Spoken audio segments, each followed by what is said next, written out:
बिस्मिल्लाहिर्रहमानिर्रहीम। नाज़रीन, अली रज़ा साजिद अल रज़ा फार्म से आप दोस्तों से मुखातिब हो जी। ये बेलगरी का फल जो है ना, अभी हमने इसमें से सीड निकाले हैं और इन सीड्स को हम राख में जो है ना मल रहे हैं।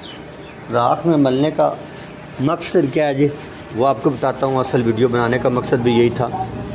अगर आप किसी भी सीड को डायरेक्ट लगाते हैं तो उस सीड पर उस सीड की मिठास या खटास या कोई भी उसका जेल बाकी बच जाए और वो जेल ऊपर ही सूख जाए। जब आप उसको पानी लगाएंगे तो वो जेल एक्टिव हो जाएगा और आपके जो अपना बिजाई किए हुए सीड को फौरी फंगस लग जाएगी। ये बड़ी अहम बात है।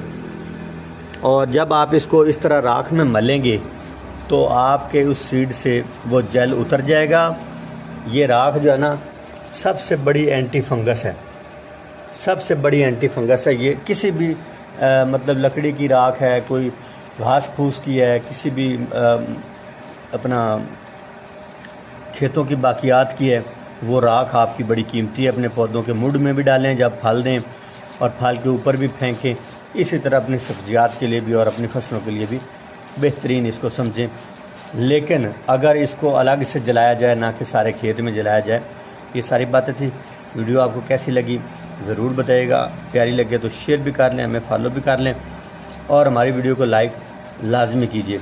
तो इस राख को जब हम खूब सीड के ऊपर मस लेंगे तो इस सीड के ऊपर जो लगा हुआ अपना मटेरियल है वो बिल्कुल उतर जाएगा और ये सीड बिल्कुल अब साफ़ हो गई है। देखिए, ये सीड बिल्कुल साफ़ हो जाएगा और इस सीड को फंगस नहीं लगेगी जब जर्मिनेट करेगा। तो बड़ी अहम बात मैंने आपको बता दी है। इसी तरह हमारी वीडियोस आपको मिलती रहेंगी इंशाअल्लाह अज़्ज़ वजल। अगर आपने हमारी वीडियो को शेयर कर लिया, लाइक कर लिया और हमें फॉलो कर लिया तो ये जो सीड इस वक्त मेरे आप हाथ में देख रहे हैं, ये सीड है जी वाइट सपोते का। वाइट सपोते का सीड है। इंशाअल्लाह इसको भी लगाएंगे, ये भी पौधा बनेगा।